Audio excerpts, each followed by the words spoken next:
Everybody, Selectorch here today, and we're going to be talking about my light conjurer build, the fastest build that you can make in Arcane Odyssey. Now, this build is literally specified around speed and speed only. You know, you got to go fast. So this is the fastest conjurer build that you can make in Arcane Odyssey. Now, I'm going to show you guys what exactly I use. A great sword, sunken sword, Kai saber, rapier, the Karina set with an Arcanium arc sphere. This is all attack speed, power, and some defense from the Cernix amulet. But yeah, this build is pretty insane, as you can see here. I'm going to show you some of the cast speed on a lot of this stuff. Like, oh my god, shining cycle so fast, mountain wind so fast, flying slash so fast. Like, dude, everything's just so quick. Like, you can just throw out these skills one by one really quickly, since you have basically no startup while running this. Now, this is me with the sunken sword. The sunken sword is really nice when you're trying to like move up, like mix up your movement a little bit. You're like dancing around people. Now, this build is extremely fun to make and play. So if you are going to go light conjure, I suggest you do it soon. Yeah, without further ado, let's get into the 1v1s with my guildmate named Vison. Now, some of you guys may know him from WoM. Vison is a really good player. So yeah, let's get into the 1v1s. Now, I start off with a flash strike right here, and then he follows up with an ethereal flash. He's kind of lagging a little bit, and then I hit him with a shining cycle, I think, or he might have whiffed. But yeah, it's a lot of flash strike and shining cycle since he is a warrior and I am a conjurer. I land the piercing strikes here, and then I hit the shining cycle again. I miss my my flying slash. And I managed to block the flash strike right there. Now I'm gonna go for piercing strikes again. It looks like I miss, and he retaliates by going up in the air. But I do land the flying slash, and I do land this as well. But yeah, it's just a lot of back and forth with this build since you gotta go fast. Vison is running a warrior build with max power, so he is squishy, but I have to constantly like chase him. But yeah, he does a lot of damage, so I gotta be careful not to get hit by a lot of stuff. And yeah, I take the first match here, and it was a really good fight. Now this is the second 1v1 that we ended up doing. This one went a little crazy. It was really close, and I probably would have lost this if I didn't end up getting the parries I did get, as you're gonna see later. But yeah, right now we're just kind of whiffing right now. He does land the ethereal flash and the flash strike here, and I managed to block it. I land the sunken Q, and I go up in the air. I brick completely the flying flash. Terrible. Miss my blast right here, and then I try to go for another flash strike. We don't. Yep, and I parry this, land the shining cycle, then I land the sunken Q, and he ends up dying to bleed. Now, honestly, I would have died right there if I didn't land my parry. Now we're on to the third match here. Vison has pretty much kind of adapted to how I play, so with the sunken sword at least. So he's been ranging me a lot more throughout the fight, keeping his distance so I don't burst him down. That's what he does. He just backs up, hold down his attack, make sure I keeps his distance. He doesn't want to get hit by those projectiles from me, and he's trying to like dance around the sky. It's just a very smart play for him to do here, because if he gets close to me, he is just going to get bursted down because I am light attack speed. So he's make sure to keep his range so he can dish out the damage he needs to do, since I am also kind of squishy. Yeah, keep exchanging blows. I'm fumbling a lot harder this time around because he is playing more distance, so I have to abuse my beams, keep my distance as well. So you can see here I landed 2 beams throughout this fight. And I'm even going for a third right here. I brick it, but that's alright, because I am playing my distance here. And I missed my flying slash. I do land the katana Q and my shining cycle, but it looks like I'm super low, which is not okay. Like, he has me literally playing for my life right here. Like, literally for my life. But yeah, I'm keeping my distance. I'm making it close. It looks like I'm making a comeback here. Now, I know I'm definitely not going to win this. In my head, that's what's basically going on. So I'm just keep trying to land these beams. I parry this, shining cycle, and did not manage to hit that. We actually clashed on the flash Q, so that does happen.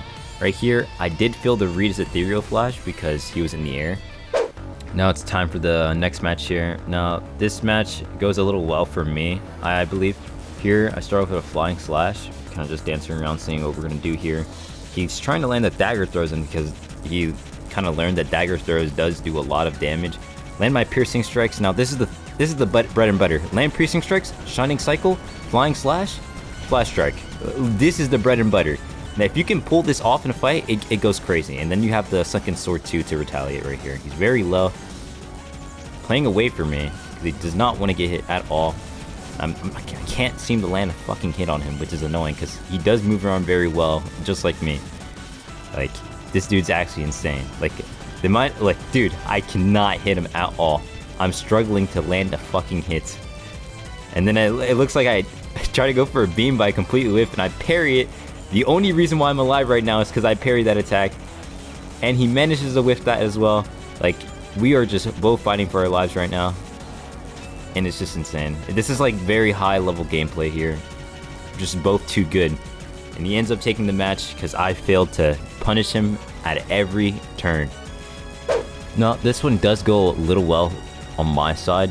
So I start here with a charged up Katana Q. I managed to whip it, but I do land the Shining Cycle. Now this time around I am using the Greatsword because the Greatsword has high burst damage if you are able to land your Mountain Wind. Mountain Wind is a great skill for burst. It does do 300 damage on this build, so you can just dish it out. Like right here. I whiffed it though. I completely whiffed the Mountain Wind, but that's fine because I do land the Tempest. Yeah. I'm just going for cheeky flying slashes, piercing strikes. He's just going above me right now, trying to zigzag between me. Just not going well for me because I'm not able to land my projectiles. He's getting me low here. Yep, I missed my blast attack and I am low. He hit me with it, yeah, and it ends it. Now this match does go a lot better for me this time around. I managed to get a Mountain Wind off and I missed a flying slash, but that's fine, doesn't matter. He is backing away from me because he does not want to get burst down now that I am using the Greatsword. I land a Snare. Now this is the first time I am using Snare. Before I would use Snare a lot more, but my build got nerfed because I was a Snare abuser. But that's alright. We can just power through it. Yeah, this time around, this fight does go a lot better for me as I'm able to finish it quickly. And there it is. He's dead. Now this fight goes extremely well for me as I'm able to get some nasty ass combos on him. I land Shining Cycle here. And I'm able to actually go up in the air to fake him out. He thought I was going to charge at him, but I didn't. And I'm able to land a cheeky little beam in there. I land my Piercing Strikes. Now this is where all ends for him pretty much. Piercing Strikes, Mountain Wind, into Flying Slash, into Katana Q, and he's, yeah, this dude's pretty much dead. This is pretty much the final fight we have here. He charges into me, and he does hit me, and I do manage to land the Flying Slash. We're just exchanging blows right here, which is not optimal for me since we are both squishy and he just does more damage to me. So I have to keep my range a little bit. Yeah, he's just managing to get cheeky hits on me that I can't avoid at all. Like that right there. Like, holy crap. But yeah, it looks like I'm not going to be able to take this win because he just does way more damage to me and we're trading way too much, which is not optimal for myself. I'm able to get a cheeky Shining Cycle as he dashes away. Yeah. Put myself in a bad situation there and he just finishes it off with a Flash Strike. But yeah, that is my light Conjurer build. This build is insanely fast as you can see, and it does a shit ton of damage as it's able to keep with a glass cannon warrior build that Vusan was playing. Now myself played this build a lot, so you kind of have to get used to it in the speed. It's just a very different playstyle overall as opposed to something like Warlord with resistance mode as you're just exchanging blows because you have so much more HP but you do less damage. This build is more on the weaker side in terms of single damage, but when you burst people down, you're able to get rid of people very, very quickly. Now, if you want more PvP oriented videos like this, be sure to like and subscribe and, leave a comment down below of saying what type of build you guys want to see next.